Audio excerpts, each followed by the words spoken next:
years ago, the Young Turk government of the Ottoman Empire decided to deport and eventually massacre somewhere between 600,000 and 1 million plus Armenians.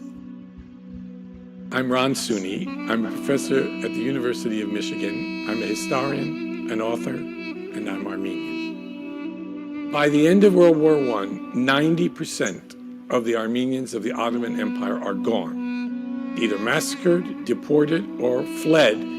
They lost their own historic homeland. They lost a whole civilization, let alone the physical destruction of ordinary people. This is considered the first major genocide of the 20th century. The Turkish government officially denies that this was a genocide. They have argued in different ways. It didn't happen. It was a civil war. The Armenians were rebels. All we wanted to do was deport them. We didn't massacre them. They refused to use the word genocide. And that goes on today. Now, the last couple of years, the Turkish government of President Erdogan have made small gestures. For instance, on April 23rd, 2014, Prime Minister Erdogan offered condolences to the Armenians for what happened. But for Armenians, if the Turks don't come out and actually talk openly about this, if they don't officially recognize it as a genocide, most Armenians think that's inadequate. My grandfather decided there's no future for Armenians here. We're leaving. His family, all of those who stayed in Yozgat, were killed in 1915. I'm Armenian, born in America, but raised culturally in a certain way. But I'm also a scholar, and my loyalty is largely to what I would call historical truth, trying to find out what happened and explain why it happened, even if they touch us personally or indeed destroyed some of our ancestors. About 15 years ago, I joined with some of my colleagues, and we brought literally Turks, Kurds, Armenians, and other scholars together to talk about these events. Two of my associates insisted indeed, that I write a book on these events, and I was very hesitant at first, but then eventually I thought, you know what? I've worked on this so long, I ought to do this. And so I set out and wrote this book.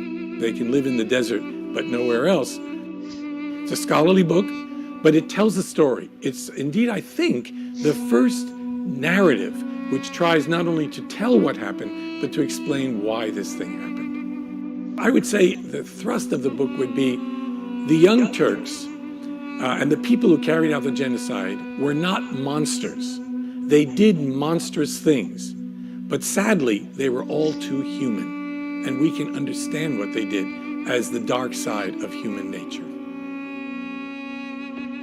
I wasn't motivated particularly by sort of Armenian patriotism to write this, but my real motivation was, as a scholar and historian, to try to tell the story so that people of various nationalities, Armenians, Turks, Kurds, Americans, Germans, Lithuanians, could all understand what happened and come to conclusions about what is definitely, indisputably, a genocide. 1915, Turkish authorities in the Ottoman Empire began to systematically exterminate their Armenian subjects. Over the next 3 years, hundreds of thousands of Armenians were deported from their ancestral towns and villages. These so-called deportations consisted of death marches into the desert where men, women, and children died of dehydration, starvation, and disease. If, that is, they had not already succumbed to torture, rape, and murder along the way. In the end, up to 1.5 million Armenians were massacred. The centennial of the Armenian genocide was marked all over the world on April 24, 2015. While this day was dedicated to commemorating the victims, there were also demonstrations demanding recognition of the genocide. Why? Because the Turkish government still denies that the systematic slaughter of the Armenians in 1915 constituted genocide. This, despite countless eyewitness testimonies, news reports, and government documents from Armenian, Turkish, German, British, and American sources, such as the U.S. ambassador to the Ottoman Empire, Henry Morgenthau, who tried to convince his government to put a stop to what he called the murder of a nation. While more than 25 countries, including Canada, have officially acknowledged the genocide, this cannot make up for the fact that Turkey continues its denialism.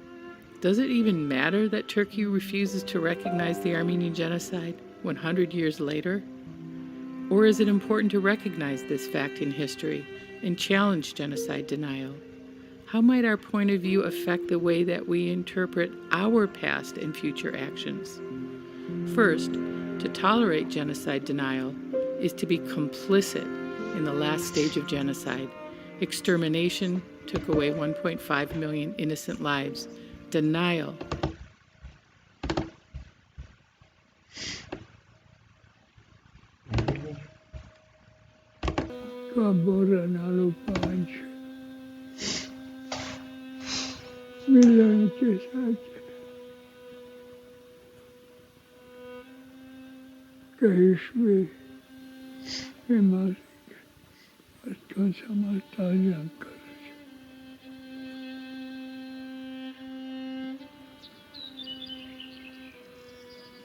Հազարդեղ բաղճա ունեն, երթում էին, երգում էին, ենեն ձերգիր է, նա, 15 թվին թուրքը մեր վրա հարձակվել է, ուզում է մեզ չարթի վերացնի։ Դավա շալոնը շարեցին աքսոր։ Türkler mezi hanecin, դնչ։ Իմ հերը բռնած ծերիցս, ես եմ մի փոքր երեխա։ Թուրքերը մեզի տպում են, հարացանի ու բանով, ով չի գարում կելի անխիժորեն։ Վալայի կճեն ոտը թուրք, չլորեն։ Ոչ հերուն է, ոչ մերուն է, ոչ աղբերուն, լրիվ, գնացերը։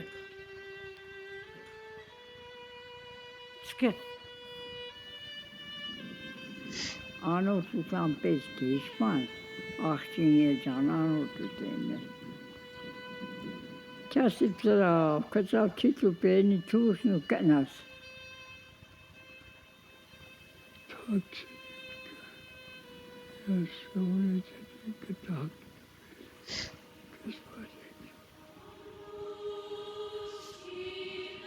Ֆրանսա, մեզի փրկերը Ֆրանսան։ Եկացին հայերը բերտան Հայաստան, սա խավակես բերեց։ Ուրիշ է տուրոշ, ոչ, թապարագանավ, յանքիշ։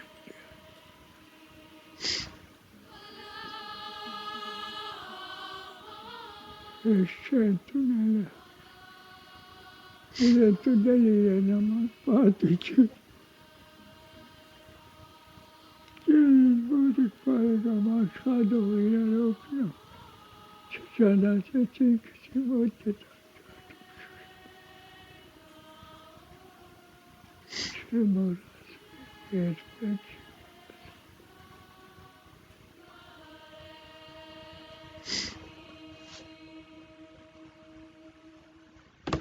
Some of those escape.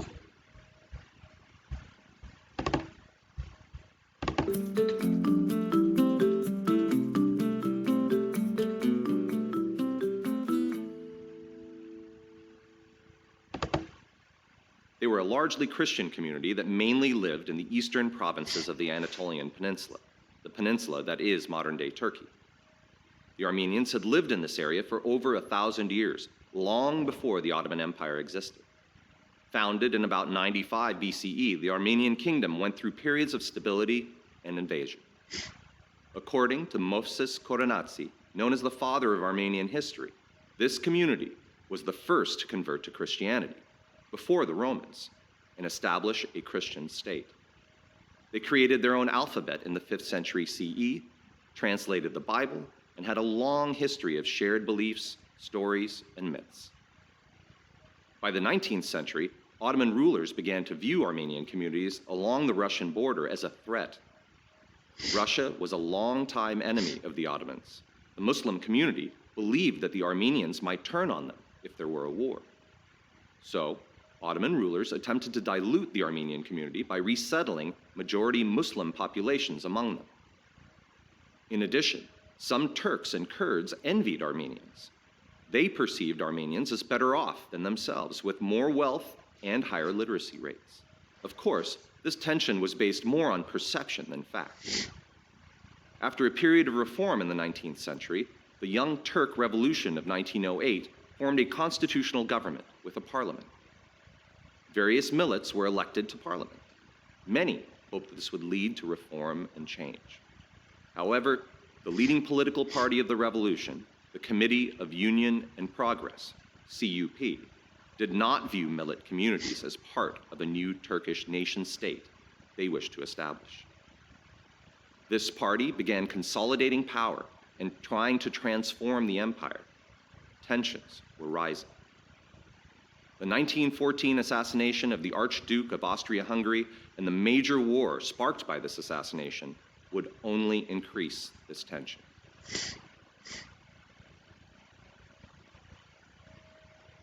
After the assassination of the Archduke in 1914, major European states declared war on each other.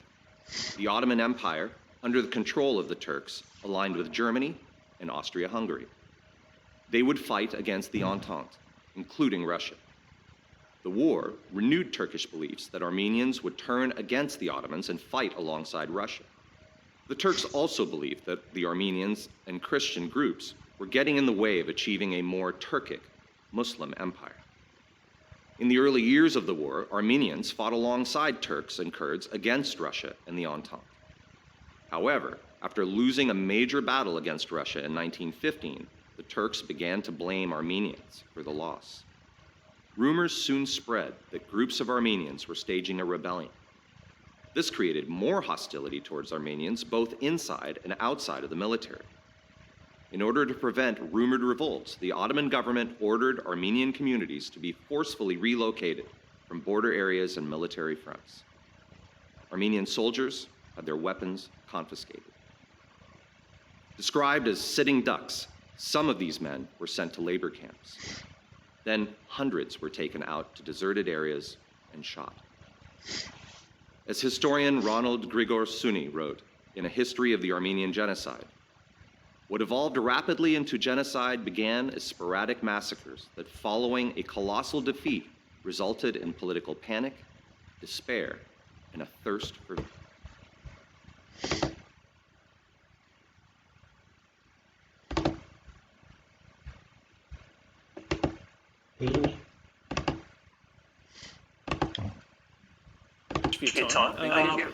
Let's start right from the beginning.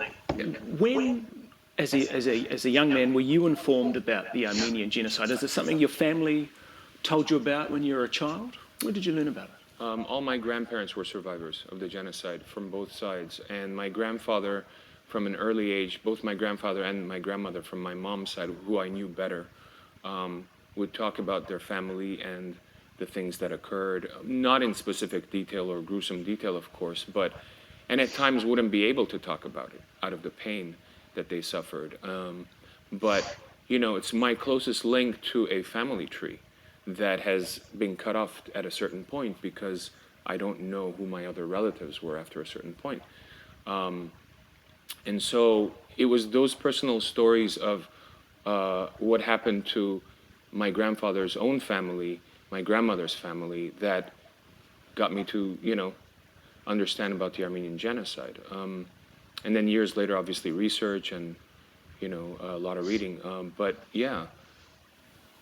When did you decide, hey, I can use this in my art? I can actually inform people about this horrible crime that happened all those years ago. When did that come into your life? The growing up in the U.S., growing up in Los Angeles, and the hypocrisy of the, if you don't want to use the word denial, then not necessarily the acceptance of the Armenian genocide by the U.S. government, except for Ronald Reagan, actually, who was, you know, he used the word genocide while being president, and Congress did pass a genocide resolution twice in the 70s and 80s. But growing up, having, to deal with the hypocrisy of, not using the word genocide in a well-known quote-unquote democracy, made me go, how many other truths are there out there that are not being recognized for political gain or capital? And that opened my whole world up to, politics, not in terms of running for politics, but being more socially aware, and getting into other things. But the first, it's something that I've always, it basically activated me. It made me an activist for life. But I've always, politics and social causes have always been part of